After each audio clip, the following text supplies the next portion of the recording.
अस्सलाम वालेकुम जी। आज के वीडियो का जो टॉपिक है वो ये क्वेश्चन बार बार कमेंट सेक्शन में आ रहा है कि फैट डिज़ोल्विंग इंजेक्शन में और लाइपोसक्शन में क्या डिफरेंस है और इन दोनों प्रोसीजर्स को हम एज अ डॉक्टर कैसे इसको देखते हैं। तो लाइपोसक्शन एक ऐसा प्रोसीजर है जिसमें हम मरीज़ को जनरल एनेस्थीसिया या लोकल एनेस्थीसिया, जनरल एनेस्थीसिया का मतलब है जिसमें हम मुकम्मल पूरी बेहोशी करते हैं, और लोकल एनेस्थीसिया का मतलब है जिसके अंदर हम मरीज़ को जो लोकल एरिया है, यानी लोकल यानी वो एरिया जहाँ से हम फ़ैट को रिमूव कर रहे हैं उस एरिया को हम नम कर देंगे, या लोकली अब कैसे नम करते हैं ये भी एक क्वेश्चन है। उसमें हमारे जो एनेस्थेटिस्ट हैं उनका रोल बहुत इम्पोर्टेंट हो जाता है लोकल एनेस्थीसिया में। उसके लिए हम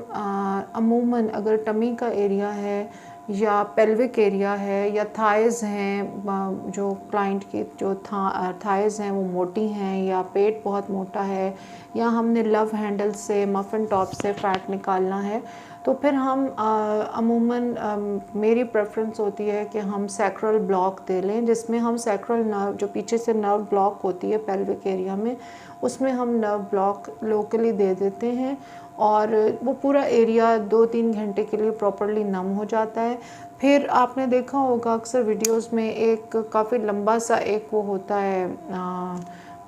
एक फिलामेंट सा होता है,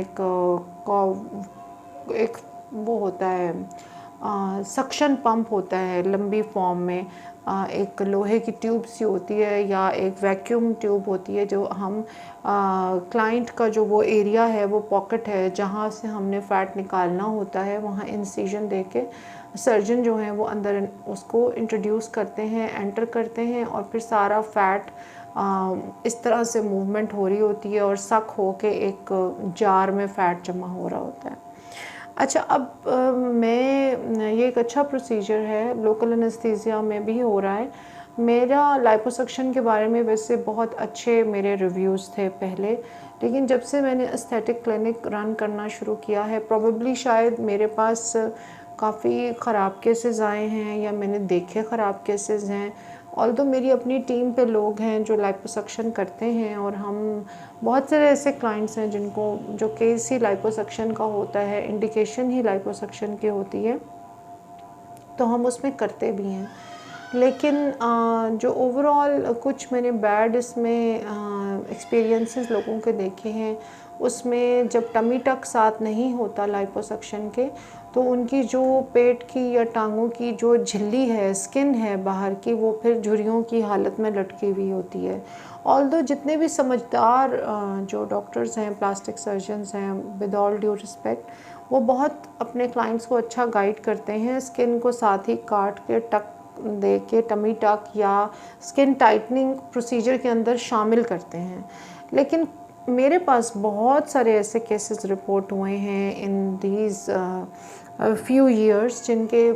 जो हैं वो या तो उनकी नाफ निकालनी पड़ गई ड्यूरिंग द लाइपोसक्शन, या उनके 2-3 जहाँ से पोर्ट्स डाले गए थे वहाँ पे ज़ख़म की प्रॉपर हीलिंग नहीं हुई, वहाँ पे कीलॉइड बन गया, या वहाँ पे ज़ख़म के ऊपर जो है वो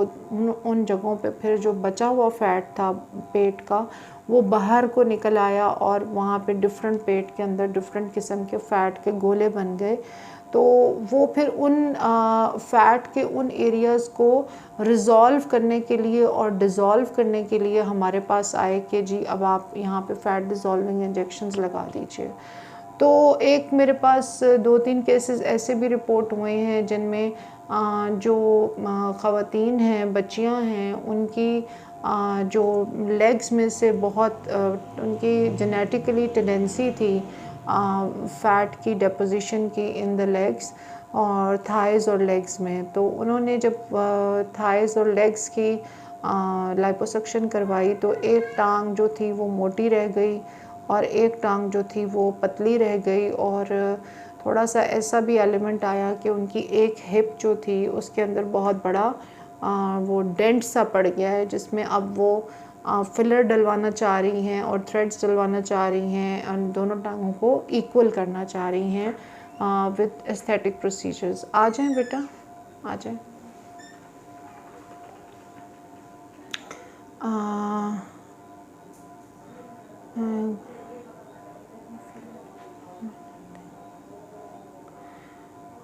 आप बस चुप कर जाएं, ठीक है, मैं आपको बाद में बताती हूँ इसका जवाब। अच्छा जी, तो लाइपोसक्शन के ये कुछ मैंने केसेस देखे हैं। तो fat dissolving injection as compare to liposuction में मुझे जो थोड़ा सा पेशेंट के एंड से बेनिफिट नज़र आया है, अपने छोटे से बहुत ही मुख्तसर से और बहुत ही हम्बल एक्सपीरियंस से, मैं कोई बहुत ज़्यादा अपने आप को कोई बहुत एक्सपीरियंस्ड डॉक्टर या इंसान इस हालत में नहीं समझती, क्योंकि हमारे टीचर्स ने हमें हमेशा सिखाया था कि क्योंकि हम इंसानी जान को हैंडल कर रहे होते हैं और हम ह्यूमन बॉडी को हैंडल कर रहे होते हैं, और ह्यूमन बॉडी और ह्यूमन ऑर्गन्स जो हैं वो अल्लाह ताला की बनाई हुई चीज़ हैं। इनकी तख्लीक में और इनके बनाने में हम डॉक्टर्स का कोई रोल नहीं है। हम सिर्फ अल्लाह के एक मैसेंजर के तौर पे we are treating our patients. तो हमारे जो मेरे मोहतरम जितने भी टीचर्स रहे, जिन्होंने जब भी मुझे काम सिखाया, उन्होंने जितना भी नॉलेज अपना हमें हमारे साथ शेयर किया, हमारी ज़िंदगियों में हमें ग्रूम किया, उन्होंने यही सिखाया कि आपको बहुत हम्बल और बहुत आजिज़ी और बहुत इनकिसारी के साथ ह्यूमन बॉडी को हाथ लगाना चाहिए, क्योंकि ये जो तख्लीक है अल्लाह की, वो हम अल्लाह ताला की एक तख्लीक को हम खोल रहे होते हैं और उसका इलाज कर रहे होते हैं, और इसमें हमारी नीयत का खालिस होना बहुत ज़रूरी है। और हमारी जो नीयत की ईमानदारी होगी और हमारा ये इंटेंशन कि हम मदद अल्लाह से ही मांगते हैं और अल्लाह ताला के ड्यू रिस्पेक्ट के साथ हम उसकी तख्लीक की हुई चीज़ को ठीक करने की कोशिश करते हैं, तो ज़ाहिर है मदद उसकी होती है, हमारा तो इसमें कोई इतना कमाल नहीं होता है। तो विद ऑल ड्यू रिस्पेक्ट, जो मेरा छोटा सा एक हम्बल एक्सपीरियंस अपना है वो मैं शेयर कर देती हूँ। वो ये है कि मैंने कुछ अपने क्लाइंट्स जो शुरू से आ रहे हैं उनका 14 से 15 इंचेस फ़ैट भी कम किया है टमी से, थाइज़ भी कम हुई हैं 10-10, 12-12 इंचेस। लेकिन अल्लाह ताला का जो सिस्टम है उसमें चूँकि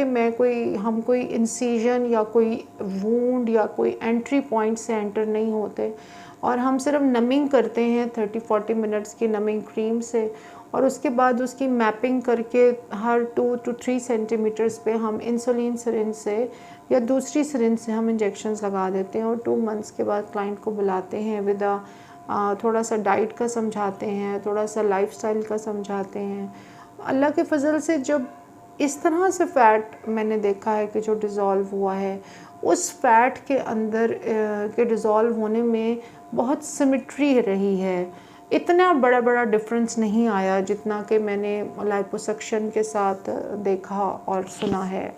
अच्छा, अब जब मेरे पास ख़वातीन आती हैं तो वो 2 या 3 प्रेगनेंसीज़ के बाद आई हैं और उनका वेट ऑलरेडी बहुत बढ़ चुका होता है प्रेगनेंसीज़ के बाद, और इन बहुत ज़्यादा फ्लक्चुएशंस की वजह से वेट की वो आ जाए मोहम्मद वेट की माशाल्लाह माशाल्लाह माशाल्लाह, thank you very much.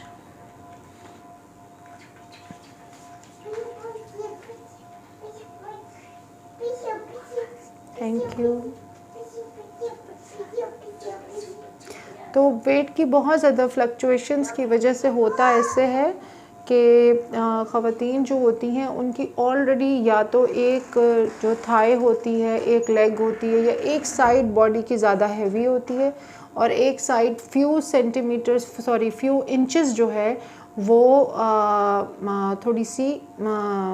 Circumference में या वॉल्यूम में या फ़ैट में कम होती है। तो ये ऑलरेडी एक डिफरेंस जो है वो इंसानों में हर चीज़ आइडियली एस्थेटिक्स में आके मुझे पता चला कि हर चीज़ आइडियल नहीं है। थोड़ा सा फेस एक साइड पे कुछ भारी हो जाता है, एक साइड से थोड़ा कम होता है due to the fat deposition. हमारे सोने की वजह से हम एक साइड पे ज़्यादा करवट लेते हैं, दूसरी साइड पे कम लेते हैं,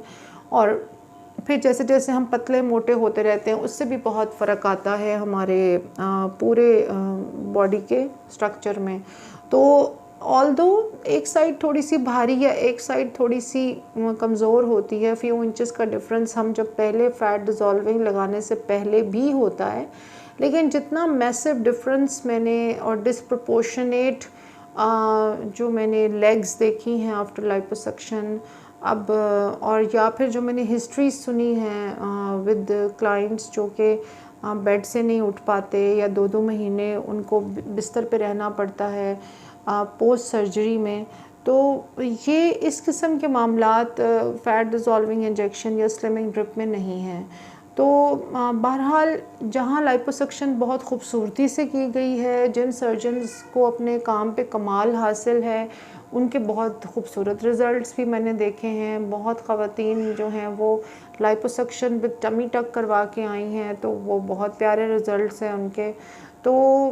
लेकिन ऑब्वियसली जब आप कोई सर्जिकल प्रोसीजर होते हैं, दुनिया में हर जगह हो रहे हैं, तो कुछ में सक्सेस रेट बहुत ज़्यादा होता है, कुछ में सक्सेस रेट थोड़ा सा कम होता है। लेकिन ओवरऑल मुझे फ़ैट डिज़ोल्विंग का जब भी लोग बार बार कहते हैं कि आप लाइपोसक्शन के कंपैरिजन में एक वीडियो बनाएं, तो मैं ये समझती हूँ कि